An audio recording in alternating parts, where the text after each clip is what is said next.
itatampo, kung Gomer at Suya po, on timer po kasi American timer po yung Gomer. At di na tangyari po yun ito at malagong baka mag-aaral na.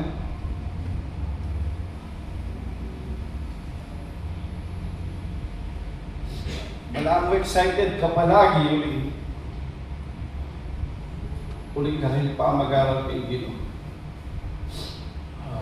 Last sunrise po na tinantamo na may natentamo.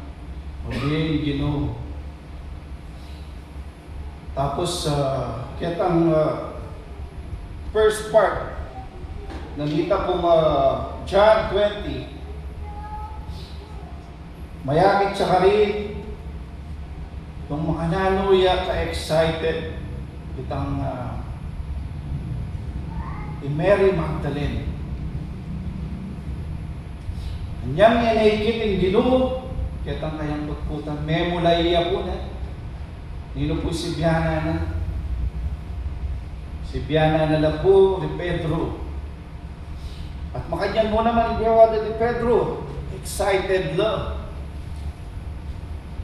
May mulay naman ni Pedro, medyo mabagal yung mulay. Aunahan niya itang metong apostol. Tapos si Hilip itang metong apostol.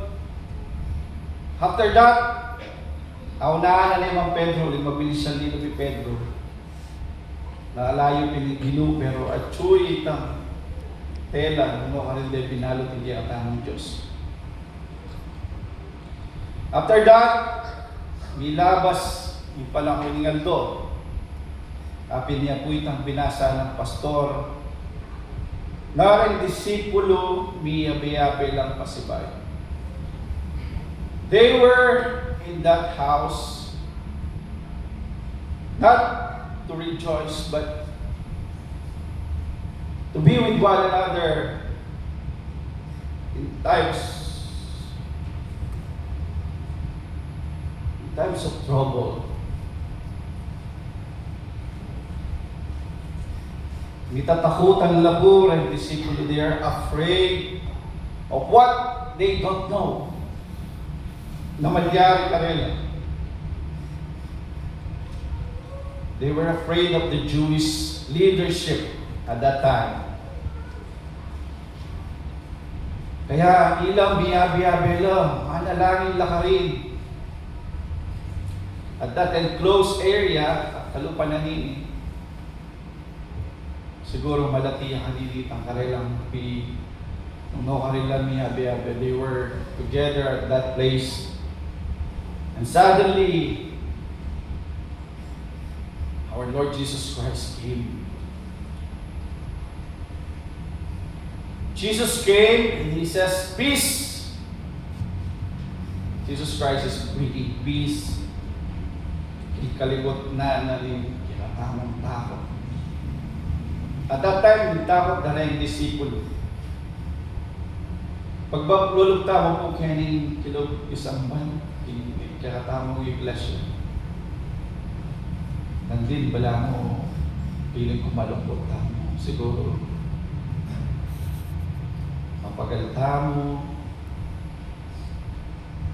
isipan tamo, bukas. Hanapin itong panalangin ng Christine. Itong alang obra. Itong manto na obra, may manakit obra. Those anxieties na isipan tamo rin yung tamang pamilya, Middle East. That in the past, bilabasa na gawin natin ang basis mo yan, may tiyan mo ano yun. Pero makasalat, makaya niya po yung tubig at tiyan ko. In the past, month po na ilang ipatutun, nagkakatama kang mag-anak ka rin. Even though countries on that side, they try na maging safe ng po. Pero pagdating kang dindam, akbong, sakit ng patutuloy. Isipan tala rin ito. Pag-inog tayo ito. Kalupad na rin apostol, they are thinking, nano na in malyari kinkarelang biye. Jesus died. Metay ginong Diyos. At ngayon mawawala yan itang tomb ng Locarinde. Then suddenly Jesus came. Peace be with you. Ana po kitang makasulat kene. Peace be with you. After he said this, he showed to them his hands and his side. The disciples were overjoyed when they saw the Lord. Na? Kaya rin mong itakutan. Kaya rin nanin masyado kang ikiyang isip. Nanay kalisipan, ipamayad ko kay katapusan. No ka rin ko kaya ako makakareting pagmatrikula na rin anak ko. No ka rin ko. Umang miyaliwang bagay, malapit na yung piyesta, ala akong paganda. Mga ko matay dahil. Itang alimang bagay na gugulungin kayong kaisipan. But Jesus Christ came. What He brought. No? Jesus empowered and assured the apostles. He brought peace.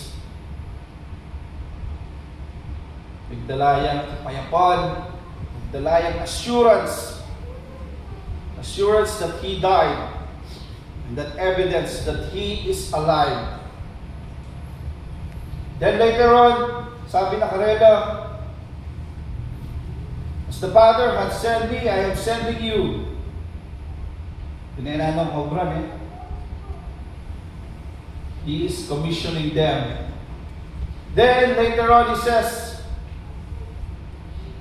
He bread, I am sending you, and alam mo kabod darala, padala, ng no man. Atin lang kayabe. And this is a powerful thing that they have. It's not a thing, it's God with them. He breathed the Holy Spirit on that day na Pepal ko yung karela. He is giving forgiveness. Nino rin patawaran nyo, may patawaran nila. Itang power na bibigyan na karening apostol.